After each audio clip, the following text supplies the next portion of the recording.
मणिपुर में यूएनएलएफ ने हिंसा का रास्ता छोड़कर समाज की मुख्यधारा में शामिल होने का निर्णय लिया है। केंद्रीय गृह मंत्री अमित शाह ने इस फैसले का स्वागत करते हुए इसे ऐतिहासिक उपलब्धि बताया है। उन्होंने कहा कि मोदी सरकार के प्रयासों से ये उपलब्धि हासिल हुई है। ने भी कहा कि ये ऐतिहासिक उपलब्धि हासिल हुई है। पूर्वोत्तर में स्थायी शांति स्थापित करने के मोदी सरकार के अथक प्रयासों में एक नया अध्याय जुड़ा है। यूएनएलएफ भी अब मुख्यधारा में शामिल हो गया है। उन्होंने एक शांति समझौते पर हस्ताक्षर किए हैं। ट्राइपार्टाइट हम कहते हैं त्रिपक्षीय समझौता हुआ है भारत सरकार, मणिपुर सरकार और यूएनएलएफ के बीच में।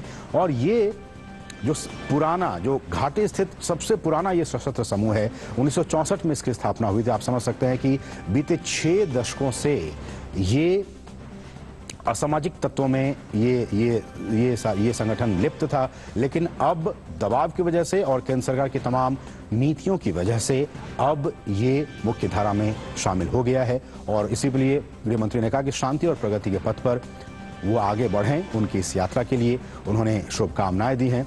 और शांति समझौता 6 दशक लंबे सशस्त्र आंदोलन के अंत का भी प्रतीक है। और जैसा कि हमारे वरिष्ठ पत्रकार रवि जी कह रहे थे कि बाकी जो उग्रवादी संगठन है ULFA, united liberation front of Assam, उस पर भी कहीं न कहीं एक दबाव है कि वो भी ऐतिहासिक जो शांति समझौता है उसमें वो भी अब शामिल हो जाए। तो ये एक महत्वपूर्ण उपलब्धि कह सकते हैं केंद्र सरकार के लगातार प्रयासों की वजह से कि जो नॉर्थ ईस्ट के जितने भी उग्रवादी संगठन हैं वो किसी तरह से जो समाज की मुख्य धारा है उसमें वो शामिल हो सकें, ताकि नॉर्थ ईस्ट में, पूर्वोत्तर में शांति का जो पैगाम है वो हमें हासिल हो सके।